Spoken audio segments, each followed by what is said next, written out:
SDV news కి స్వాగతం. ముందుగా ముఖ్యాంశాలు. విజయవాడ తూర్పు నియోజకవర్గ 4వ డివిజన్ ఏపీ ఐఎస్సీ కాలనీలో పర్యటించిన ఎంపీ కేశినేని శివనాథ్, ఎమ్మెల్యే గద్దె రామ్మోహన్. స్థానికులను అడిగి సమస్యలు తెలుసుకున్న ప్రజాప్రతినిధులు.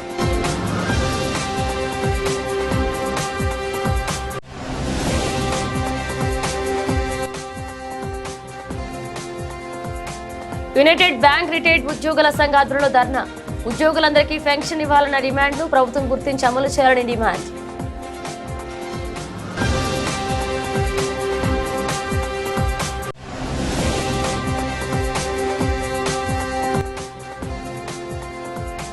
వస్త్రలత వ్యాపారులతో ఎమ్మెల్యే సుజనా చౌదరి భేటీ. వస్త్రలత వ్యాపారుల సమస్యల పరిష్కారానికి కృషి చేస్తారని హామీ.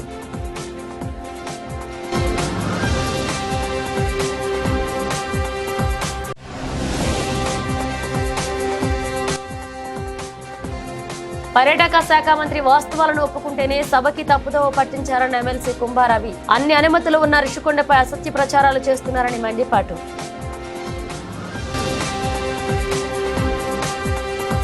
నీటిపారుదల ప్రాజెక్టులపై ఆంధ్రప్రదేశ్ అసెంబ్లీలో ఆసక్తికర చర్చ జరిగింది. గత వైసీపీ ప్రభుత్వంలో జరిగిన పోలవరం విధ్వంసం సహా నీటిపారుదల ప్రాజెక్టుల నిర్వీర్యంపై సభ్యులు ఆగ్రహాన్ని వ్యక్తం చేశారు. జగన్ సర్కార్ నీటిపారుదల ప్రాజెక్టులపై పూర్తిగా నిర్లక్ష్యం ప్రదర్శించిందని రాయదుర్గం ఎమ్మెల్యే కాల్వ శ్రీనివాసులు మండిపడ్డారు. అనంతపురం, చిత్తూరుతో పాటు రాయలసీమ జిల్లాలకు ఏపీ మాజీ ముఖ్యమంత్రి జగన్మోహన్ రెడ్డి తీరని ద్రోహం చేశారని ఆయన ధ్వజమెత్తారు. తెలంగాణ రాష్ట్రం నీళ్లు, నిధులు, నియామకాల ఆధారంగా ఏర్పడిందని, అలాంటి నీళ్లు ఏపీ సాధించుకోవడంలో గత టీడీపీ ప్రభుత్వం కృషి ఎంతో ఉందని కాల్వ శ్రీనివాసులు తెలిపారు.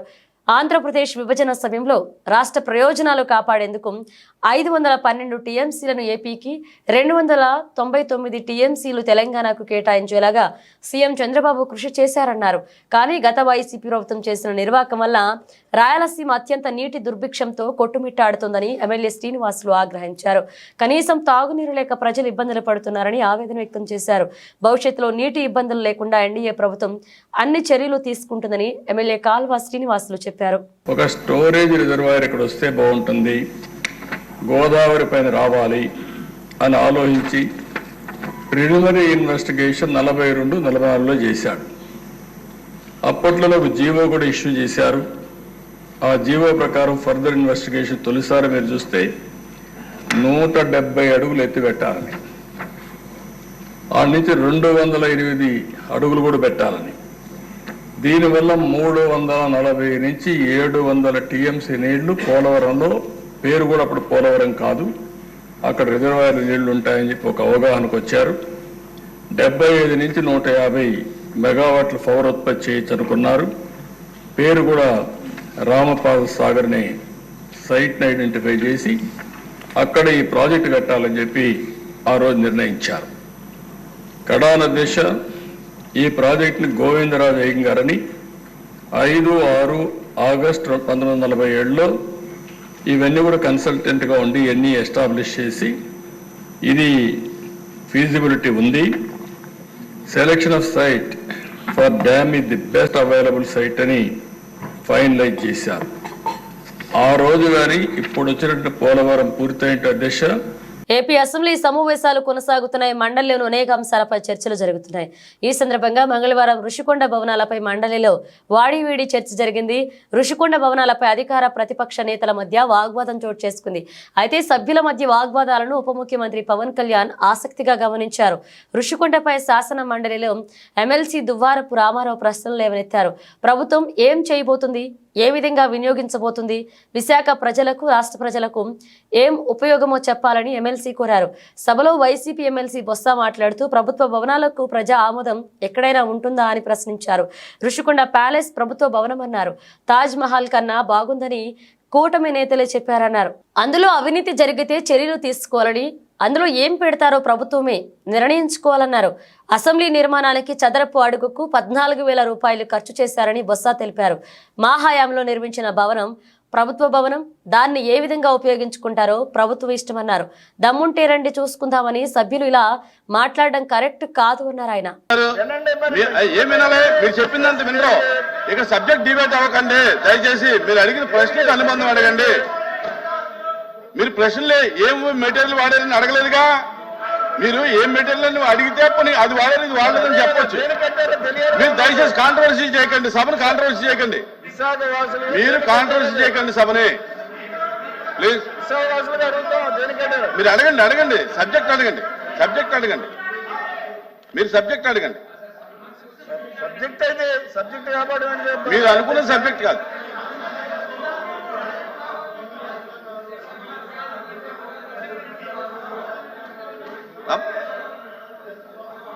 అధ్యక్ష, మీరు అడిగిన ప్రశ్న చూసి దానికి సప్లిమెంటరీ అడగండి. ఇందులో ప్యాలెస్ సోకుల కోసం 120 కోట్లు ఖర్చు పెట్టారు అధ్యక్ష. సోకుల కోసం 120 కోట్లు ఖర్చు పెట్టారు. దేనికోసం ఇక్కడ చెప్పారు కదా, దేనికొందో ఇటాలియన్ మార్బుల్ గోడలు దేనికి కట్టారు. సభ్యుడు మాట్లాడేటప్పుడు అనవసరంగా డిస్టర్బ్ చేయడం కరెక్ట్ కాదు అధ్యక్ష. సభ్యుడు మాట్లాడేటప్పుడు అనవసరంగా డిస్టర్బ్ చేయడం కరెక్ట్ కాదు. ప్లీజ్ ప్లీజ్ మాధవ్ గారు కూర్చోండి, కూర్చోండి. నాయుడు గారు కూర్చోండి, చిరంజీవి గారు కూర్చోండి, రామారావు గారు అడగండి. ఇంత లావిష్గా కట్టిన బిల్డింగ్స్ ని ప్రభుత్వం ఏం చేయబోతుంది, ఏ విధంగా ఉపయోగించబోతుంది, అసలు ప్రజల వాసులకు ఏమైనా ఉపయోగం ఉందా, రాష్ట్ర ప్రజలకు ఏమైనా ఉపయోగం ఉందా, గౌరవ మంత్రి గారిని చెప్పాల్సిందే నేను మీ ద్వారా రిక్వెస్ట్ చేస్తున్నాను. మంత్రి గారు ప్లీజ్ మంత్రి గారు చెప్తున్నారు. కూర్చోండి ప్లీజ్, కూర్చోండి అధ్యక్ష. మంత్రి గారు చెప్పండి. ప్రధానమైన ప్లీజ్ కూర్చోండి. ఏపీ శాసన మండలిలో ఆంధ్రప్రదేశ్ ఉప ముఖ్యమంత్రి పవన్ కళ్యాణ్ తొలిసారిగా మాట్లాడారు. రాష్ట్రంలోని పంచాయతీల్లో డంపింగ్ యార్డ్ల ఏర్పాటుపై మండలిలో చర్చ జరిగింది. ఈ విషయంపై ఉప ముఖ్యమంత్రి పవన్ కళ్యాణ్ సాదరంగా మాట్లాడుతూ పంచాయతీల్లో డంపింగ్ యార్డ్ల నిర్వహణ అవసరాన్ని గుర్తించినట్లుగా తెలిపారు. డంపింగ్ యార్డ్ల నిర్వహణ అందరి బాధ్యత అన్నారు. స్కూల్స్ ఏర్పాటు చేయడానికి సెంటు భూమి లేని పంచాయతీలున్నాయన్నారు. ఈ నేపథ్యంలోనే 10-15 పంచాయతీలు కలిపి ఒక డంపింగ్ యార్డ్ ఏర్పాటు చేయాలని ఆలోచన చేస్తున్నామన్నారు. 2015 సంవత్సరం నుండి 10,808 గ్రామ పంచాయతీల్లో మహాత్మా గాంధీ జాతీయ గ్రామీణ ఉపాధి హామీ పథకం అనుగుణంగా గ్రామ పంచాయతీల్లో డంపింగ్ యార్డులను చెత్త నుండి సంపద సృష్టి కేంద్రాలుగా అభివృద్ధి చేయడం అయింది. మిగిలిన 2,518 గ్రామ పంచాయతీలు ఈ రోజుకి చెత్త నుండి సంపద సృష్టించే కేంద్రాలు లేవు. మూడో దానికి అవునండి. GOMS నెంబర్ 17 PR&RD పంచాయత్ శాఖ 23/3/2017 ప్రకారం ప్రభుత్వం అన్ని గ్రామ పంచాయతీల్లో యుద్ధ ప్రాతిపాదికన ఘన వ్యర్థ సంపద నిర్వహణను అమలు చేయాలని ఆదేశించింది. మరి మునుపటి డంపింగ్ యార్డును చెత్త నుండి సంపద సృష్టి కేంద్రాలుగా మార్చడం అయింది. ఈ కింద కార్యాచరణ ప్రణాళిక సిద్ధం చేయబడింది, మరి ప్రస్తుతం అమలు చేయబడుతుంది. ఇప్పటి వరకు SWPCలు నిర్మించని 2,518 గ్రామ పంచాయతీల్లో 2025-26 సంవత్సరాల్లో నిర్మాణాలు చేపట్టబడుతున్నాయి. అలాగే రాష్ట్రంలో నిర్మించిన 10,808 SWPCలో 9,342 పనిచేస్తున్నాయి. పూర్తిగా పనిచేసేవి 5,556, పాక్షికంగా పనిచేసేవి 3,826.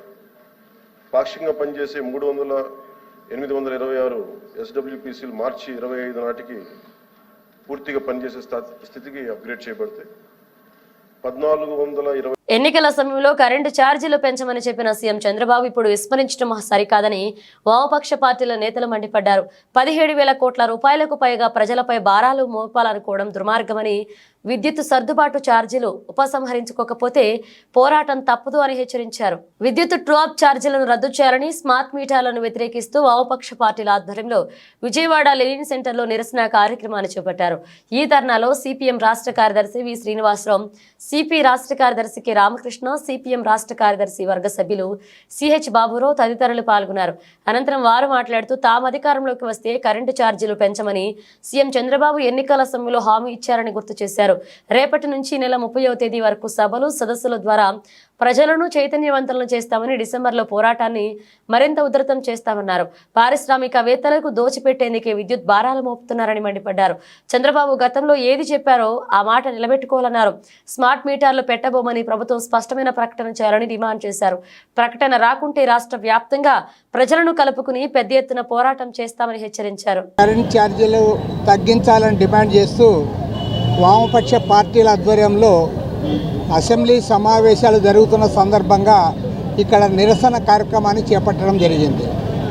మరి గతంలో చంద్రబాబు నాయుడు గారు అధికారానికి రాకముందు చాలా స్పష్టంగా చెప్పడం జరిగింది. వారు అధికారంలోకి వస్తే రాష్ట్రంలో కరెంట్ ఛార్జీలు పెంచబోమని, పైగా వీలైతే తగ్గిస్తామని చెప్పి కూడా చాలా క్లియర్గా ఆయన చెప్పడం జరిగింది. కానీ ఇవాళ ఇప్పటికే 6,072 కోట్ల రూపాయల భారాన్ని ప్రజలపై, విద్యుత్ వినియోగదారులపైన మోపారు. రేపు డిసెంబర్ నెల నుండి వసూలు చేయబోతూ ఉన్నారు. అదేవిధంగా మరో 11,820 కోట్ల రూపాయలు ఛార్జీలు పెంచడానికి ఇవాళ అభ్యంతరాలు తెలియజేయమని చెప్పి ఎలక్ట్రిసిటీ రెగ్యులేటరీ కమిషన్ వారు కోరారు. వామపక్ష పార్టీల తరఫున, అదేవిధంగా రాష్ట్రంలో ఉన్న ప్రజా సంఘాలు, వర్తక వాణిజ్య సంఘాలు అందరం కూడా ఇప్పటికే అభ్యంతరాలు కూడా తెలియజేయడం జరిగింది. పైగా నిన్న మంత్రి గారు అసెంబ్లీలో చెప్తా ఉన్నారు, స్మార్ట్ మీటర్లు మేము పంప్ సెట్లకు పెట్టాము అని. అంటే పంప్ సెట్లకు పెట్టామంటే అవినీతి, మిస్మేనేజ్మెంటు, పెద్ద పెద్ద కార్పొరేట్ కంపెనీలకి, ఉత్పత్తి చేసేటువంటి కంపెనీలకి దోచిపెట్టడానికి విద్యుత్తు ఛార్జీలు, ట్రూ అప్ ఛార్జీల పేరుతోటి 18,000 కోట్ల రూపాయల భారాన్ని నెల రోజుల తేడాలో ప్రజల మీద మోపటాన్ని మేము తీవ్రంగా వ్యతిరేకిస్తున్నాము. తాము అధికారంలోకి వస్తే ప్రజల మీద భారాలు వేయము, తగ్గిస్తామని చెప్పినటువంటి తెలుగుదేశం ప్రభుత్వం ఈరోజు మాట తప్పి ఒక్కసారిగా 18,000 కోట్ల రూపాయల భారం వేసింది. ఇదేమని అడిగితే గత ప్రభుత్వం నిర్ణయించింది అంటున్నారు. గత ప్రభుత్వం చేసిన నిర్ణయాలు అన్నీ మీరు తిరగదోడుతున్నారు కదా, అన్ని తప్పులనే కదా, దాని మీద ప్రజలు మీకు అనుకూలంగా తీర్పిచ్చారు. మరి వాటన్నిటిని మీరు ఎలా కొనసాగిస్తారంటే డబ్బులు వచ్చే విషయాలు, ప్రజల మీద భారాలను కొనసాగిస్తారు, ప్రజలకు మేలు చేసే తిరస్కరిస్తారని చెప్పి మేము అడుగుతున్నాం. అనేక సంఘాలతోటి, అంగన్వాడీలు లేదా స్కీమ్ వర్కర్స్, మున్సిపల్, ఇటువంటి అనేక మందితో గత ప్రభుత్వం ఒప్పందాలు చేసుకుంది. మరి వాటన్నిటిని గౌరవించి అంటే సహా ప్రజలకు ఇచ్చిన హామీలను అమలు చేయడానికి బదులు రెండో వైపున ప్రజల మీద ఆర్థిక భారాలతో ఒక ఆర్థిక యుద్ధాన్ని ప్రకటించడాన్ని మా వామపక్ష పార్టీలు సంయుక్తంగా వ్యతిరేకిస్తున్నాం. కేంద్ర ప్రభుత్వం మీద రాష్ట్ర రాయితీల కోసం, ప్రత్యేక హోదా కోసం, వివిధ ఎయిడ్స్ గ్రాంట్ల కోసం యుద్ధం చేయడానికి బదులు రాష్ట్ర ప్రజల్ని కలుపుకొని రాష్ట్ర ప్రజల మీదనే పరోక్షంగా యుద్ధానికి దిగడం అనేది ఇది దుర్మార్గమైన విధానం. దీనికి వ్యతిరేకంగా మా ఉమ్మడి పోరాటం కొనసాగుతుందని చెప్పి ప్రకటిస్తున్నాను. రూపాయలు ఇప్పటికే పెంచారు. ఇది కాకుండా 11,000 కోట్ల రూపాయలు మళ్ళీ పెంచడానికి మొత్తం సంక్రాంతి కానుకగా 17,000 కోట్ల రూపాయలు ప్రజల మీద భారం వేసేటువంటి దానికి పూనుకున్నటువంటి స్థితి చూస్తూ ఉన్నాం. చంద్రబాబు నాయుడు గారిని అడుగుతూ ఉన్నాం, నువ్వు అధికారానికి వచ్చే ముందు ఎన్నికల్లో నువ్వు చేసిన వాగ్దానం ఏంటి? గతంలో చేసినటువంటి పొరపాట్లని జరగనివ్వం, అడ్డుకుంటాం, వాటి మీద యాక్షన్ తీసుకుంటామని చెప్పావు నువ్వు. కానీ ఈరోజు నువ్వు చేస్తూ ఉన్నటువంటి పని దుర్మార్గమైనటువంటి చర్య. 17,000 కోట్ల రూపాయల భారం ఎవరి మీద వేస్తా ఉన్నావు? ప్రజల మీద వేస్తా ఉన్నావు. ఎవరు చెప్తే వేస్తా ఉన్నావు? అదానికి అమ్ముడిపోయేస్తా ఉన్నావు, మోడీకి అమ్ముడిపోయేస్తా ఉన్నావు. షిరిడి సాయి ఎలక్ట్రికల్స్ 20,000 కోట్ల రూపాయలు ఎన్నికల ఫండ్ ఇస్తే అది జగన్ బినామీ కంపెనీ, వాళ్ళు తప్పు చేశారని చెప్పినటువంటి నువ్వు బాధుడని చెప్పి అధికారంలోకి వచ్చిన తర్వాత ప్రజల పైన భారాలు వేస్తారు. అసెంబ్లీ ఎన్నికల ముందు చంద్రబాబు నాయుడు గారు చెప్పారు, నాణ్యమైనటువంటి విద్యుత్తును అందిస్తాము, ప్రజల పైన ఎటువంటి భారం వేయమని చెప్పి. మరి ఆ గడిచినటువంటి 5 నెలల కాలంలోనే 17,000 కోట్ల చిల్లర భారాన్ని ప్రజల మీద చంద్రబాబు నాయుడు ప్రభుత్వం మోపబోతా ఉన్నది. గడిచిన 5 సంవత్సరాల్లో వైఎస్ఆర్ కాంగ్రెస్ పార్టీ జగన్మోహన్ రెడ్డి 9 సార్లుగా 35,000 కోట్ల రూపాయల భారం వేస్తే 5 నెలల్లోనే చంద్రబాబు నాయుడు గారు 17,000 కోట్ల రూపాయలు వేయటం అనేది దుర్మార్గం. ఇప్పటికే నిత్యావసర వస్తువులు ధరలు పెరిగాయి. ఆకాశాన్ని అంటేనే వీటిని అరికట్టలేనటువంటి రాష్ట్ర ప్రభుత్వం మరింతగా ప్రజల మీద భారాలు మోపేటటువంటి దానికోసం ట్రూ అప్ ఛార్జీల పేరుతోటి భారాలు మోపేటటువంటిది సరైనటువంటిది కాదు. గత జగన్మోహన్ రెడ్డి ప్రభుత్వంలో మీరు చెప్పారు ట్రూ అప్ ఛార్జీలు రద్దు చేయాలని చెప్పి వామపక్ష పార్టీలు ఆందోళనలో మీరు కూడా భాగస్వాములై మీరు ప్రతిపక్షంలో ఉన్నప్పుడు చెప్పారు. అధికారంలోకి వచ్చారు కాబట్టి ట్రూ అప్ ఛార్జీలు రద్దు చేయాలని చెప్పి అలా ప్రజలకు మౌలిక వస్తువులు కల్పించేందుకే ప్రత్యేక దృష్టి సారిస్తామని విజయవాడ ఎంపీ కేశినేని శివరాజు స్పష్టం చేశారు. గత 5 ఏళ్లలో కాలనీలోని ప్రజల సమస్యలను విస్మరించారని 4వ డివిజన్లోని జమైకా కాలనీలో సమస్యలు పరిష్కరించేందుకు తమ వంతు కృషి చేస్తామన్నారు. విజయవాడ తూర్పు నియోజకవర్గం 4వ డివిజన్ ఏపీ ఐఐసి కాలనీలో మంచినీటి సమస్యపై MP Kesineni Sivanath, MLA Gadde Rammohan, municipal corporation commissioner పర్యటించారు. ఈ సందర్భంగా స్థానికులను అడిగి సమస్యలు తెలుసుకున్నారు. అనంతరం ఎంపీ మాట్లాడుతూ నగరపాలక సంస్థ మరియు కాలనీ వాసుల మధ్య సమన్వయ లోపం వలన మంచినీటి సమస్య ఏర్పడిందన్నారు. పైప్ లైన్లు పాడైపోయి మంచినీరు అందని పరిస్థితి ఉందని అధికారులతో మాట్లాడి త్వరలోని సమస్యకు పరిష్కారం చూపేందుకు కృషి చేస్తామన్నారు. ఎమ్మెల్యే గద్దె మాట్లాడుతూ తాగునీటి సమస్యను పరిష్కరించేందుకు ముఖ్యమంత్రి దృష్టికి కూడా తీసుకువెళ్తామన్నారు. అధికారులను సమన్వయం చేసుకుని మంచినీటి పైప్ లైన్లు బాగు చేసేందుకు చర్యలు తీసుకుంటామన్నారు. ఈ కార్యక్రమంలో టీడీపీ నాయకులు, మున్సిపల్ అధికారులు పాల్గొన్నారు. ఇవాళ గౌరవ ఎమ్మెల్యే గద్దె రామ్మోహన్ రావు ఆధ్వర్యంలో ఇక్కడ జమైకా అపార్ట్మెంట్స్ వాసులతో మున్సిపల్ కమిషనర్ ధ్యాన్ చంద్ర గారు కూడా వచ్చారు. ముగ్గురం కూర్చొని ఇక్కడ కాలనీ సమస్యల గురించి చర్చించడం జరిగింది. దీంట్లో ముఖ్యంగా వాళ్ళ ఇక్కడ ప్రధానమైన సమస్య మంచినీటి సమస్య. ఇక్కడ చూస్తే నిజంగా చాలా ఇబ్బందికర పరిస్థితులు ఉన్నాయి. పైప్ లైన్లు కూడా కరోడ్ అయిపోయి పైప్ లైన్లు కూడా బ్లాక్ అయిపోయినంత పరిస్థితి. తప్పకుండా ఇమ్మీడియట్గా సాల్వ్ చేయాల్సిన పరిస్థితి. ఇది ఏంటంటే ఇక్కడ ఐలాకి కార్పొరేషన్కి ఉన్న చిన్న ఒక గీత మూలంగా ఇక్కడ కొన్ని సమస్యలు పెండింగ్లో ఉన్నాయి. దాన్ని వాళ్ళ అధికారులందరూ ఇవాళ రేపు కూర్చుని దీని సమస్యకు పరిష్కారం చేయాలని నేను ఎమ్మెల్యే గారు కోరటం జరిగింది. కమిషనర్ గారు కూడా అదే విధంగా చెప్పి వెళ్ళారు. తప్పకుండా ఇవాళ కూర్చోబెట్టి ఇవాళ ఇక్కడ ఈ మంచినీటి సమస్యకి పరిష్కారం వచ్చే విధంగా ఇద్దరు అధికారులను కూర్చోబెట్టి వారందరి సమక్షంలో ఏ విధంగా ముందుకు వెళ్ళాలనే దాన్ని మేము ఆలోచించి దీని మీద డెసిషన్ తీసుకున్నాం. తప్పకుండా కాలనీ వాసులకి అయితే ఒకటే హామీ ఇస్తున్నాం, ఇది మాత్రం మీరు గత 5 సంవత్సరాల నుంచి పడుతున్న ఇబ్బంది తప్పకుండా నారా చంద్రబాబు నాయుడు గారి ముఖ్యమంత్రి గారి ఆధ్వర్యంలో ఇటువంటి సమస్యలకి చిన్న సమస్యలకు కూడా పరిష్కారం కలుగుతుంది. తెలుగుదేశం ప్రభుత్వంలోనే తప్పకుండా మా ప్రభుత్వం అధికారంలో ఉండగా ఒక 2-3 నెలల్లో ఈ సమస్యకు పరిష్కారం వచ్చే విధంగా కృషి చేస్తాం. నేను ఎమ్మెల్యే గారు కలిసి కృషి చేస్తాం, గద్దె రామ్మోహన్ గారు కలిసి కృషి చేస్తామని మీ అందరికీ తెలియజేస్తాం. ఇక్కడ 500 కుటుంబాలు నివసించే ఈ ప్రాంతం జమైకా అపార్ట్మెంట్స్ ఎంతో చక్కగా ఏర్పాటు చేసుకోవడం జరిగింది. దీనికి ప్రధానంగా నీళ్ళు ఇచ్చే కాడ అనేకమైన సమస్యలతో వాళ్ళు 5 సంవత్సరాల నుంచి కూడా 6 సంవత్సరాల నుంచి ఇబ్బంది పడుతూ ఉన్నారు. దానికి తక్షణ పరిష్కారం కావాలా, అటు మున్సిపల్ కమిషనర్ గారు ఇటు ఐలా కమిషనర్ గారు వీళ్ళిద్దరూ కూడా కూర్చుని ఇక్కడున్న వాళ్ళిద్దరి మధ్య ఉన్న అండర్స్టాండింగ్స్ ఏంటి వాటన్నిటిని కూడా తీసుకుని వీళ్ళకి మంచినీళ్ళు ఇవ్వాల్సిన బాధ్యత ప్రభుత్వం మీద ఉంది, మా మీద శాసనసభ్యులుగా అదేవిధంగా పార్లమెంట్ సభ్యులుగా మా ఇద్దరి మీద ఉంది. దీన్ని పరిష్కారం చేయడానికి ముందు అధికారుల్ని ఇక్కడున్న దీంట్లో ఈ సబ్జెక్టు మీద అవగాహన ఉన్న వాళ్ళని 2-3 కూర్చోబెట్టి ఎక్కువ మంది కూర్చుంటే ఏది కూడా తేలదు. ఒక లిమిటెడ్ పీపుల్ కూర్చుని ప్రశాంతమైన వాతావరణంలో డిస్కస్ చేసి దాన్ని కమిషనర్ గారికి సబ్మిట్ చేస్తే అదేవిధంగా ఇటు ఏపీఐసి అధికారులు కూడా సబ్మిట్ చేస్తే పై లెవెల్లో ఇంకా కావాలంటే నేను ఎంపీ గారు వెళ్ళి అవసరం ముఖ్యమంత్రి గారిని కూడా దీంట్లో వారి దృష్టి కూడా తీసుకువెళ్ళి ప్రధానంగా మంచినీళ్ళు అనేది కూడా మా మేనిఫెస్టోలో కూడా ప్రతి ఇంటికి కూడా ఇచ్చే కార్యక్రమం అని మేనిఫెస్టోలో ఉంది. దానికి ఏదైనా డబ్బులు ఖర్చు అయితే గవర్నమెంట్ ద్వారా పెట్టైనా సరే దాన్ని వీలైనంత తక్కువ ఖర్చుతో నీళ్ళు ఇవ్వాలని ఒక ఆశయంతో ఈరోజు మేము ఇక్కడ అధికారులు కూడా పిలవడం జరిగింది. అధికారులు కూడా వచ్చారు. ఈ అధికారుల సమన్వయంతో తప్పకుండా ఇది సాధించి తీరుతాం. 2 నెలలని ఎంపీ గారు చెప్పారు. నా దృష్టిలో అయితే ఇంకా తొందరగా చేపించడానికి మీ ఇద్దరం కూడా ప్రయత్నం చేస్తాం తెలియజేస్తాం. మరి ఈరోజు శుభదినంగా అనుకోవచ్చు. ఎందుకంటే నారా చంద్రబాబు నాయుడు గారు మరి ఆయన ఉండగా దీనికి పర్మిషన్ వచ్చింది ఈ ఏపీఎస్సీ కాలనీలో ఉన్న హౌసింగ్ సొసైటీకి. మరి ఈ రోజున ఆయన మళ్ళీ రామ్మోహన్ గారు, చిన్ని గారు గత పాలకులు 5 సంవత్సరాల ఇబ్బంది పెట్టినా మళ్ళీ మంచినీళ్ళ కోసం మేము వెళ్ళి అడగగానే మా కాలనీ వాసులందరూ మేము చేస్తాము 100%, మీరు ఏం టెన్షన్ పడకండి, ఒక నెల రోజులు 40 రోజులు చేస్తామని చెప్పన్నారు. ఇండస్ట్రియల్ లోకల్ అథారిటీ మా ఏరియాకి మాకు ఎంఓఏ ఒకటి ఉంది, 25 రూపాయలు కిలో బల్క్ కిలో లీటర్ ఇచ్చే కండిషన్ ఉంది.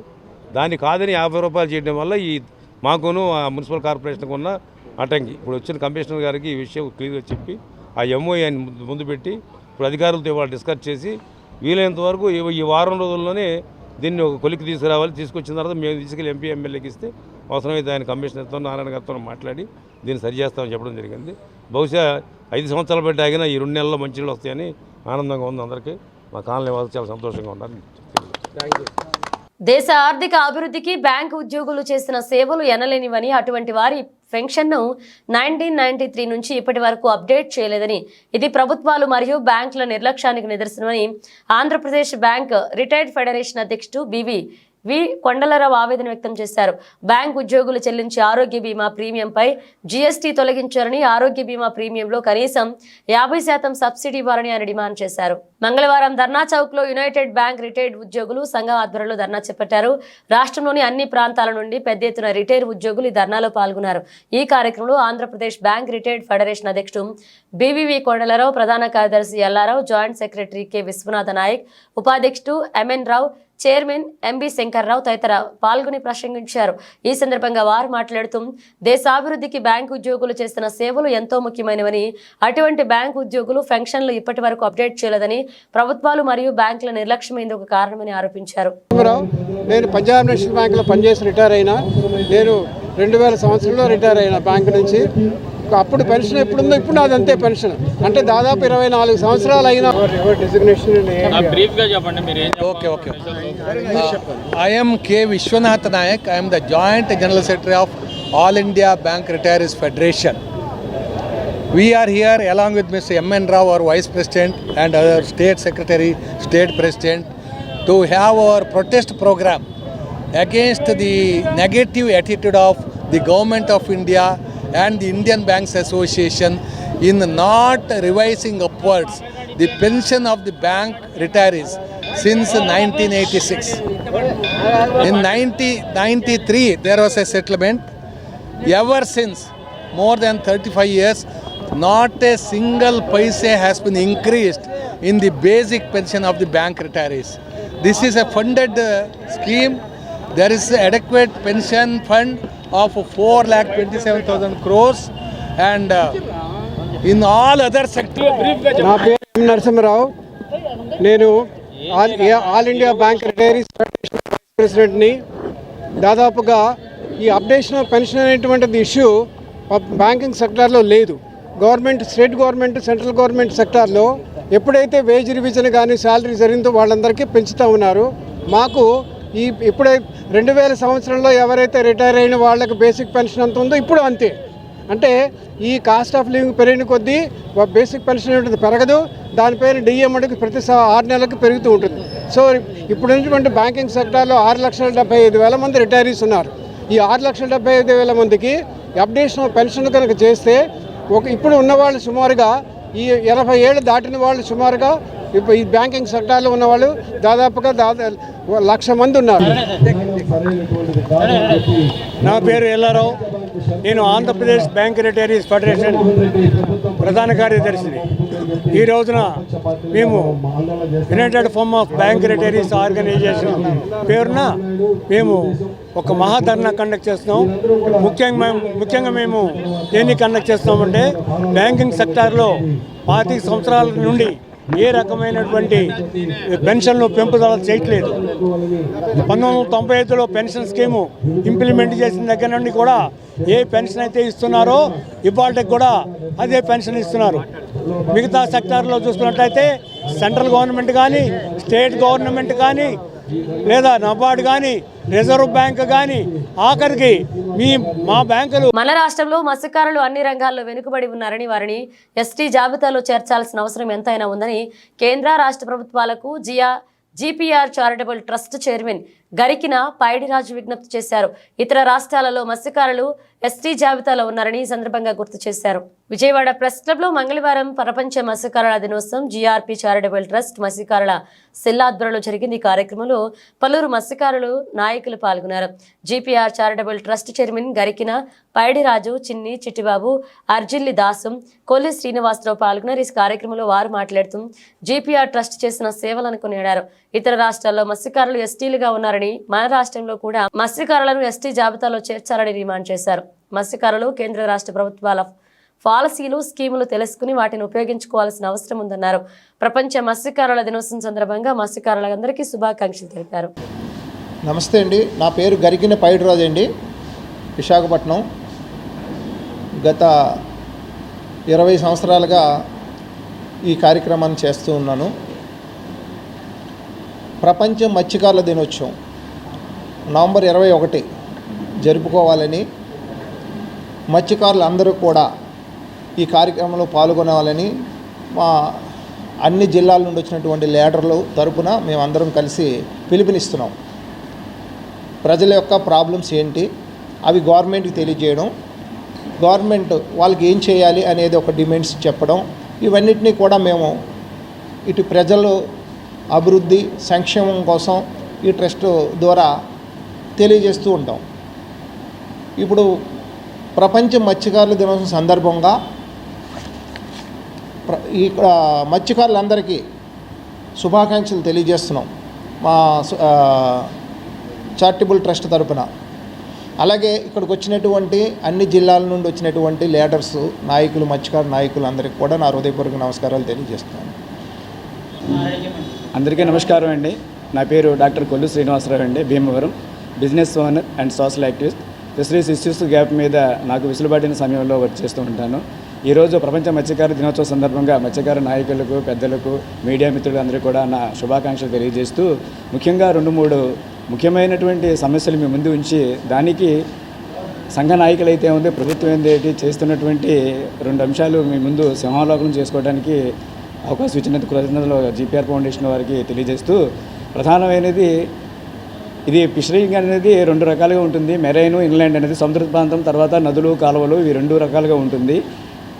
ఈ మెరైన్ ఫిషింగ్ అనేది రాను రాను తగ్గుతున్నది. ఎప్పటి నుంచో 30 సంవత్సరాల నుంచి కూడా రీసెర్చ్ ఇన్స్టిట్యూట్ చెప్తుంది. అదే పరిణామంగా అది వివిధ కారణాల వల్ల రోజు రోజుకి ఫిషింగ్ తగ్గడం, అది ఫిషర్మెన్ కమ్యూనిటీకి చాలా దుర్భరమైన జీవితం అనేది అనుభవించడం జరుగుతున్నది చెప్పడం, దానికి అనుసంధానంగా గవర్నమెంట్ పాలసీస్ తీసుకురావడం, ఇన్లాండ్ ఫిషరీస్ని డెవలప్ చేయడం అనేది పాలసీస్ ద్వారా చేయడం అనేది జరుగుతుంది. ఇది ఒక కోణం అయితే, రెండోది ఇటీవల ప్రాంతంలో, తీర ప్రాంతంలో పారిశ్రామిక అభివృద్ధి కోసము చేస్తున్నటువంటి ఫార్మాస్యూటికల్స్ ఫ్యాక్టరీస్ అవ్వచ్చు, లేదా ఫుడ్స్ అవ్వచ్చు, టూరిజం అవ్వచ్చు, ఇవన్నీ కూడా చాలా పురోగతి చెంది మనం ఆర్థిక వ్యవస్థలో పటిష్టంగా జరగడానికి ప్రధానమంత్రి మోడీ గారు ఎదుర్కొన్నారండి. నా పేరు చిట్టిబాబు.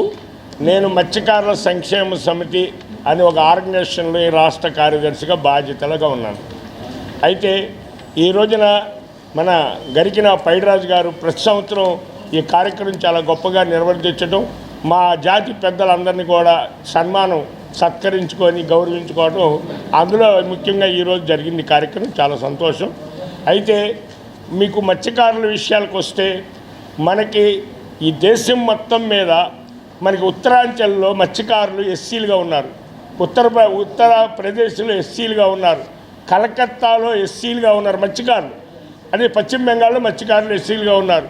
మనకి ఒరిస్సా మన పక్క రాష్ట్రంలో ఉన్న వాళ్ళు కూడా ఎస్సీలు, మత్స్యకారులంతా అక్కడ ఎస్సీలుగా ఉన్నారు. మరి మహారాష్ట్రకు వస్తే మహారాష్ట్రలో కూడా ఎస్సీలుగా ఉన్నారు. కేరళకు వస్తే కేరళలో మట్టికి విద్యార్థి పరిషత్ వరకు రిజర్వేషన్లు ఇవ్వటం జరిగింది. తమిళనాడుకి వస్తే ఓబీసీ అంటే ఓట్ల ప్రాతిపత్యం మీద సీట్లు కేటాయించడం. వస్త్రలత వ్యాపారుల సమస్యల పరిష్కారానికి కృషి చేస్తారని వ్యాపారులకు పశ్చిమ ఎమ్మెల్యే సుజనా చౌదరి హామీ ఇచ్చారు. కాంప్లెక్స్ పటిష్టత లేని కారణంగా పునర్నిర్మాణ విషయం ఉన్నతాధికారులతో చర్చించి నిర్ణయం తీసుకుంటామని చెప్పారు. రాజకీయాలకు తావు లేకుండా సమస్యల పరిష్కారానికి కృషి చేస్తామని అన్నారు. నియోజకవర్గ పర్యటనలో భాగంగా వస్త్రలత వ్యాపారులతో ఎమ్మెల్యే సుజనా చౌదరి భేటీ అయ్యారు. ఈ సమావేశంలో వ్యాపారులు పలు సమస్యలను ఎమ్మెల్యే దృష్టికి తీసుకువచ్చారు. కాంప్లెక్స్ అద్దె బకాయిల అంశం, కాంప్లెక్స్ పటిష్టత, వ్యాపార సంఘాల్లో భేదాలు వంటి అంశాలపై వ్యాపారస్తులతో చర్చించారు. గత ప్రభుత్వం అనేక ఇబ్బంది పడ్డామని ఎమ్మెల్యేకు వ్యాపారస్తులు వివరించారు. ఈ సందర్భంగా ఎమ్మెల్యే మీడియాతో మాట్లాడుతూ వస్త్రలత వ్యాపారాల సమస్యలను పరిష్కరించేందుకు కృషి చేస్తానన్నారు. అద్దెల బకాయిల విషయంలో వ్యాపారులు అధిక ధరల అధికారుల మధ్య ప్రతిష్టంభన ఉందని, కాంప్లెక్స్ పటిష్టత కూడా సరిగా లేదు కాబట్టి దాని పునర్నిర్మాణ అంశంపై ఉన్నతాధికారులతో చర్చించి నిర్ణయం తీసుకుంటామన్నారు. భేదాభిప్రాయాలని అన్నీ సరిచేసి కంప్లీట్ చేసుకొని తర్వాత వాళ్ళ వ్యాపార అభివృద్ధికి కావాల్సిన విధంగా వత్సలత కాంప్లెక్స్ని మళ్ళీ ఒకవేళ రీడెవలప్మెంట్ చేయాలంటే ఏంటనేది వాళ్ళ అభిప్రాయం తీసుకోవడం జరిగింది. దాన్ని బట్టి డెవలప్ చేసి సిటీ ప్లానర్తో కూడా మాట్లాడి ఏం చేయగలం, వీళ్ళకి పార్కింగు, ఒక మంచి క్యాంటీను అన్నీ కూడా వైబిలిటీ తీసుకొచ్చే విధంగా వాళ్ళకి సలహా ఇచ్చి అందరికీ కనుక సమ్మతం అయితే ఈ బిల్డింగ్ని ఆల్రెడీ బిల్డింగ్ లైఫ్ కూడా అయిపోయింది. సుమారుగా 50 సంవత్సరాలు అయినది, 54 ఇయర్స్ అయింది. కాబట్టి ఏ రూల్ ప్రకారమైనా దీన్ని తీసేయాల్సిందే.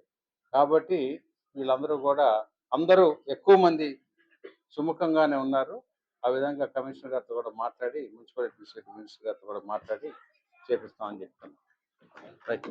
బాపూజీ కలలుగన్న పరిశుభ్ర భారతావని లక్ష్యంగా కేంద్ర ప్రభుత్వం స్వచ్ఛ భారత్ మిషన్ ను ప్రారంభించిందని, ఈ కార్యక్రమంలో 10 ఏళ్ల కాలంలో స్వచ్ఛత పరిశుభ్రతతో విప్లవాత్మక మార్పులు వచ్చాయని, మరుగుదొడ్లు, కమ్యూనిటీ శానిటరీ కాంప్లెక్స్ల నిర్మాణంతో పాటు నిర్వహణలోనూ ఆదర్శంగా నిలవాల్సిన అవసరం ఉందని స్వచ్ఛంద కార్పొరేషన్ చైర్మన్ కొమ్మారెడ్డి పట్టాభిరామ్ స్పష్టం చేశారు.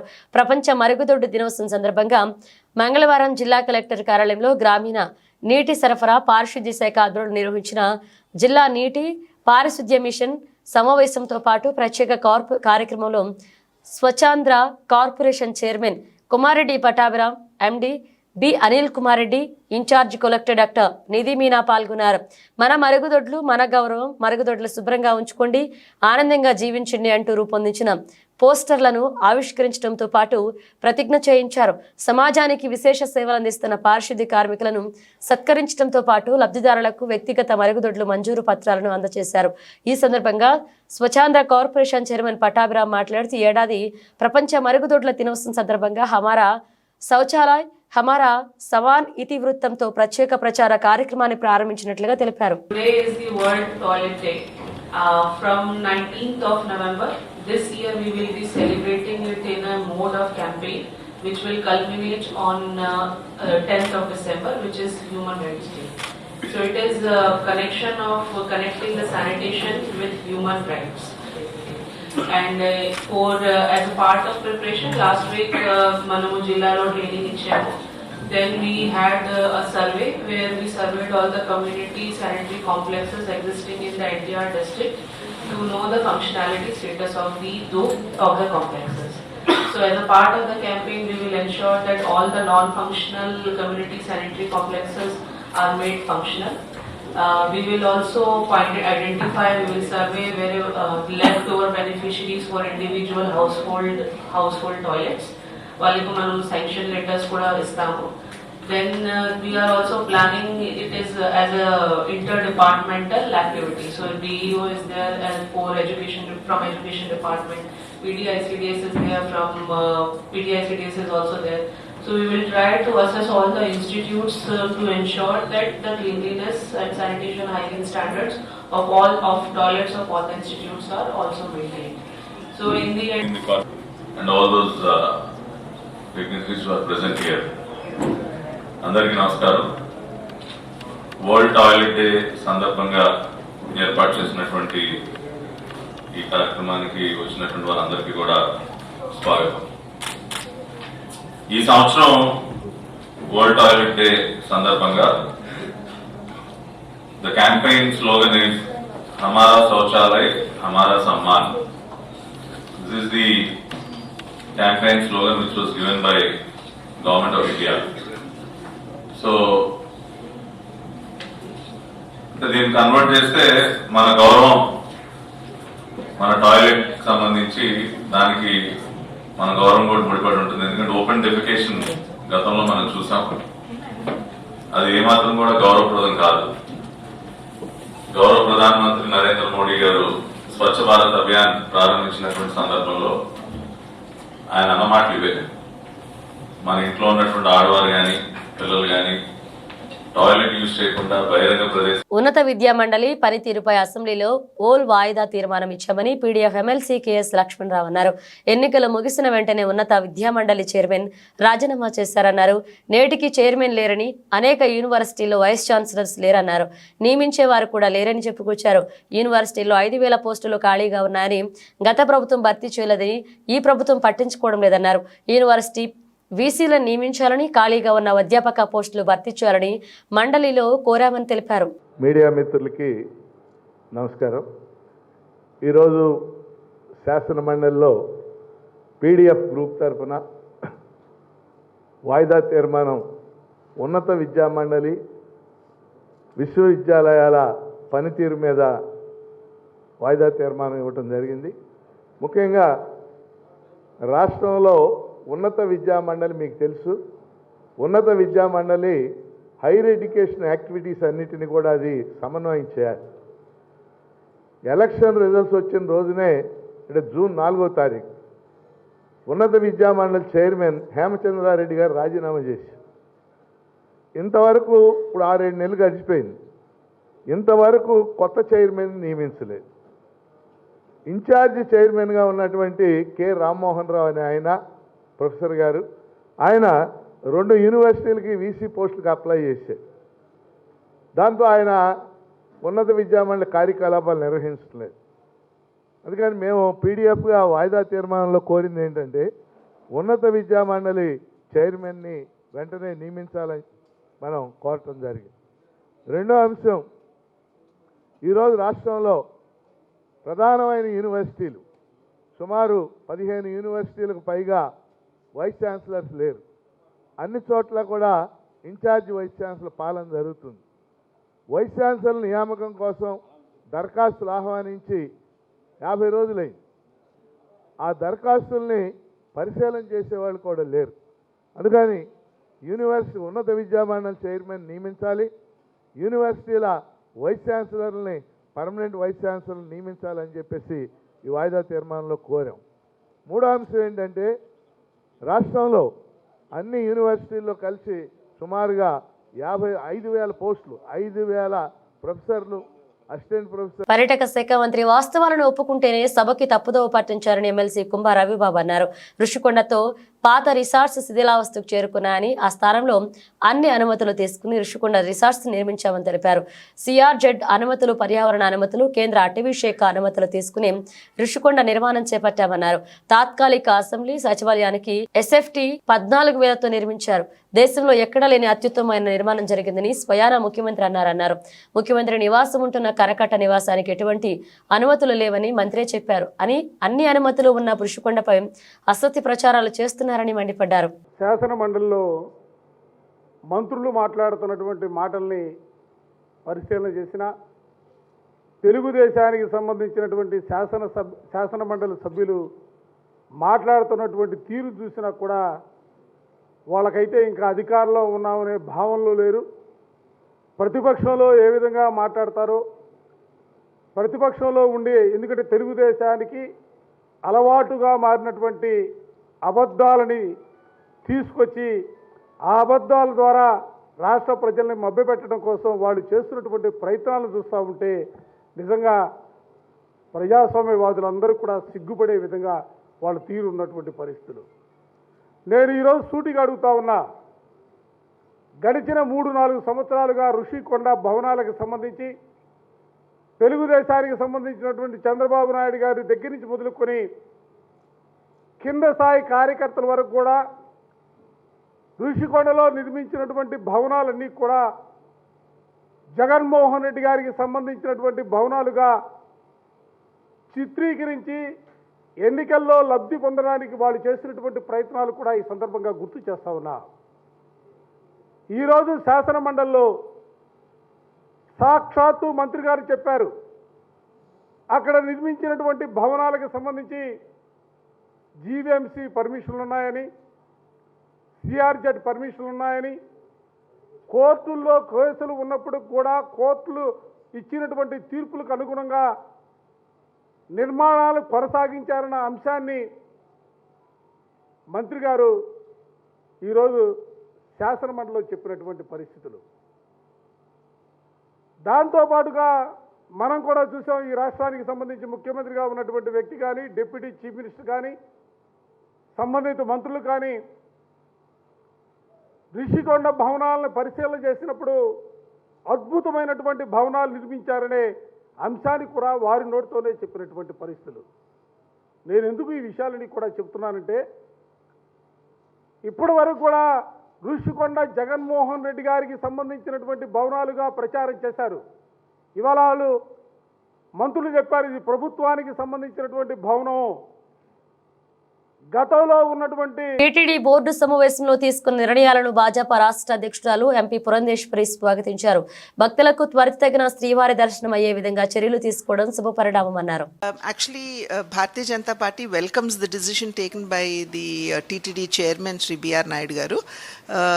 To be frank and to remind the people a little bit, going back in history, when there were other than Hindu people appointed to the board of TTD, Bharatiya Janata Party had raised its voice.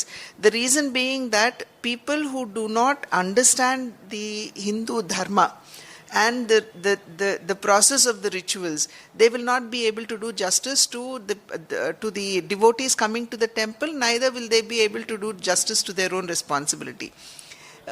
Therefore, we had demanded, in fact, Bharatiya Janata Party had initiated a movement at that point of a time to collect signatures from all the devotees, whether they would support other religion people to be nominated or to be appointed at the temples, or on any kind of responsibility in the temples. The response that we got was alarming. We did not force anybody, but our Karyakartas actually sat in front of the temples, and all the devotees who were coming there, they were asked to come, explain to them, and they were asked to sign or not sign. It was left to their wish. And the response was alarming, and we saw a large number of devotees coming forth and saying that we do not want anybody else other than Hindus to be appointed in any kind of responsibility at the temple or in the boards. Therefore, the decision that B.R. Naidu garu had just taking into the entire board into confidence is definitely a welcome measure, and BJP welcomes it because we had actually at that point of time stood for the same cause. And I also welcome the decision of B.R. Naidu garu when he said that you can take voluntary retirement wherein the benefits will go to them, as well as that whether they want to, they can go into the revenue department. I think here we are not just throwing them out like that onto the streets, but rather telling them with great dignity and with great responsibility that the option is yours. So I think this has to be welcome by everybody across board, and more particularly Bharatiya Janata Party stands by the decision because we had actually raised our voice on the same issue.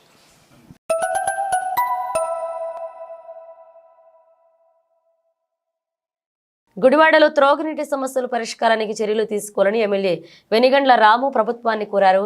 గుడివాడలో త్రాగునీటి సమస్యలపై అసెంబ్లీలో question అవర్లు ప్రభుత్వం దృష్టికి MLA రాము తీసుకెళ్లారు.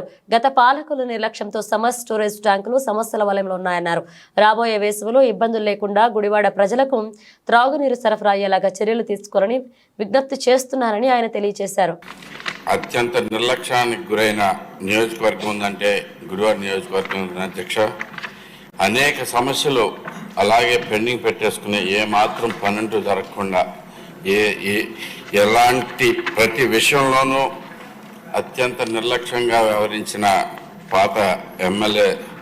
దీనివల్ల గుడివాడ ప్రజలు చాలా కష్టాలు పడుతున్నారు అధ్యక్ష. అందులో ప్రధానంగా మంచినీటి సమస్య అధ్యక్ష. గుడివాడ టౌన్కి ఒక బ్యాడ్ హ్యాబిట్ అలవాటు చేసుకుని ఏంటంటే అవకాశం ఉన్నా కానీ మంచినీళ్ళు డైరెక్ట్గా ట్యాపుల ద్వారా ఇవ్వకుండా వాళ్ళ బొమ్మలు వేసుకుని ఊరంతా ట్యాంకర్లు తిప్పుతా ఏదో చాలా అత్యంత ప్రజాసేవ చేస్తున్నట్టుగా ఫీల్ అవటానికి తను వాళ్ళ ఇంతకుముందు అంతా చేసిన పరిస్థితి ఎంతో అంటే దీనివల్ల గుడివాడ ప్రజలు చాలా ఇబ్బంది పడుతున్నారు అధ్యక్ష. గుడివాడ ప్రజలకి రమారమి 20 లక్షల నీళ్లు అవసరం అవుతాయి అధ్యక్ష. దానిలో 5 లక్షల పాటు ఈ మధ్య కొత్తగా టిడ్కో ఇళ్ళకి సప్లై చేయాల్సిన అవసరం ఏర్పడుతుంది అధ్యక్ష. అంతేకాకుండా దీంట్లో మొత్తం మొత్తం మన సమ్మర్ స్టోరేజ్ ట్యాంకులు కెపాసిటీ చూసుకుంటే 43 ఎకరాలు ఒకటి ఉంది, 108 ఎకరాలు ఒకటి ఉంది అధ్యక్ష.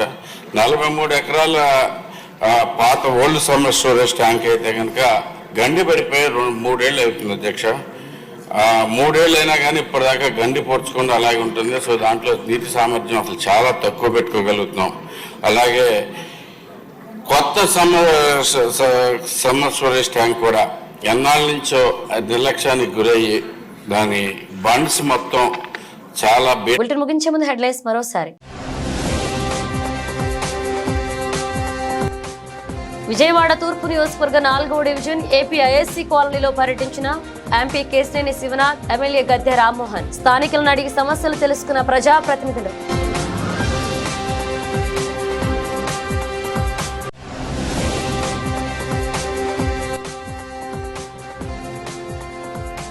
యునైటెడ్ బ్యాంక్ రిటైర్డ్ ఉద్యోగుల సంఘ ఆధ్వర్యంలో ధర్నా.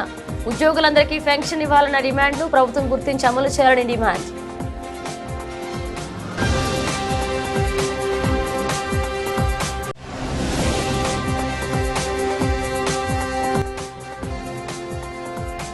వస్త్రలత వ్యాపారులతో ఎమ్మెల్యే సుజనా చౌదరి భేటీ. వస్త్రలత వ్యాపారుల సమస్యల పరిష్కారానికి కృషి చేస్తారని హామీ.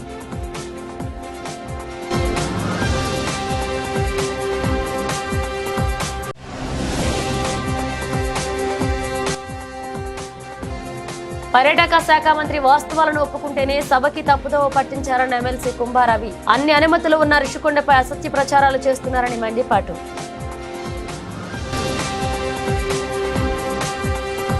ఇవి బులెటిన్ అప్డేట్స్. మరిన్ని అప్డేట్స్ తో మళ్ళీ కలుద్దాం.